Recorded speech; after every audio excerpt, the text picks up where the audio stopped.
സ്നേഹിക്കുക, സ്നേഹിക്കേണ്ടവരെ സ്നേഹിക്കുക. അത് വല്ലാത്ത ഒരു ഭാഗ്യമാണ്. അത് തീരെ കിട്ടാത്തൊരു വിഭാഗമാണ് ഷിയാക്കൾ. ഷിയാക്കൾ ഇപ്പോ ഗൾഫ് രാജ്യങ്ങളിൽ വലിയ പ്രയാസമുണ്ടാക്കുന്ന യുദ്ധം, ഇസ്രായേലും അമേരിക്കയും തുടങ്ങിവെച്ച യുദ്ധം, ചെറിയ പിഞ്ചുകുട്ടികളെ കൊന്നുകളഞ്ഞ യുദ്ധം, അതിനെ ആർക്കും ന്യായീകരിക്കാൻ കഴിയുമെന്ന് തോന്നുന്നില്ല. പക്ഷേ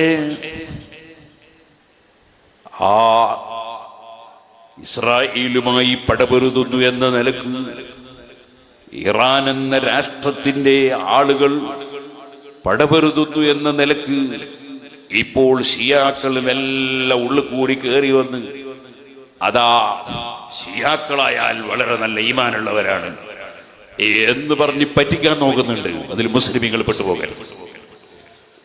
ഒരിക്കലും സിദ്ദീഖ് റളിയല്ലാഹു അൻഹുവിനെ, ഉമർ ഇബ്നു ഖത്താബ് റളിയല്ലാഹു അൻഹുവിനെ, ഉസ്മാൻ റളിയല്ലാഹു അൻഹുവിനെ, അങ്ങനെയുള്ള മുഹാജിരീങ്ങളായ ഏറ്റവും വലിയ മഹാന്മാരായ സഹാബികളെ, എന്തിനധികം പറയണം അൻസാരികളായ ത്വൽഹ റളിയല്ലാഹു അൻഹുവിനെ, അതുപോലെ ഐസ ബീബി റളിയല്ലാഹു അൻഹയെ, അങ്ങനെ തുടങ്ങിയുള്ള സ്വർഗത്തിലെ ഏറ്റവും വലിയ ഉന്നതന്മാരായ സഹാബികളെ കുറ്റം പറയുകയും നിന്ദിക്കുകയും വെറുക്കുകയും ചെയ്യുന്നവർക്ക് എങ്ങനെ സ്വർഗം ലഭിക്കും?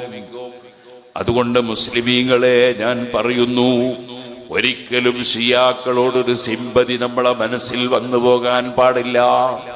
അതിനർത്ഥം അനീതിക്ക് കൂട്ടു നിൽക്കണമെന്നോ അക്രമത്തെ പിന്തുണക്കണമെന്നോ അല്ല.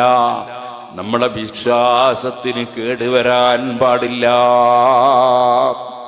ലാ യഖ്ബലുല്ലാഹു മിൻഹു സർഫൻ വലാ അദ്ല. സുന്നത്ത് ജമാഅത്ത് വിട്ടവന്റെ ഒരു ഫർദും ഒരു സുന്നത്തും അല്ലാഹു ഖബൂൽ ചെയ്യൂല എന്ന് ഇമാം ബുഖാരി റിപ്പോർട്ട് ചെയ്ത ഹദീസല്ലേ. നമ്മളെ നാട്ടിലും ചിലപ്പോൾ മുജാഹിദും ജമാഅത്ത് ഇസ്ലാമിയൊക്കെ റിലീഫ് പ്രവർത്തനം നടത്തും, ചിലപ്പോൾ ആളുകൾക്ക് ഉപകാരം ചെയ്യും.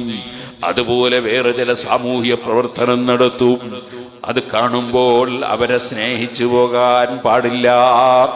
അവരുടെ ഒരു അമലും അല്ലാഹു സ്വീകരിക്കൂല എന്ന് ഞാൻ പറഞ്ഞതല്ല, മുഹമ്മദുർ റസൂലുള്ളാഹി സ്വല്ലല്ലാഹു അലൈഹി വസല്ലം പറഞ്ഞതാണ്.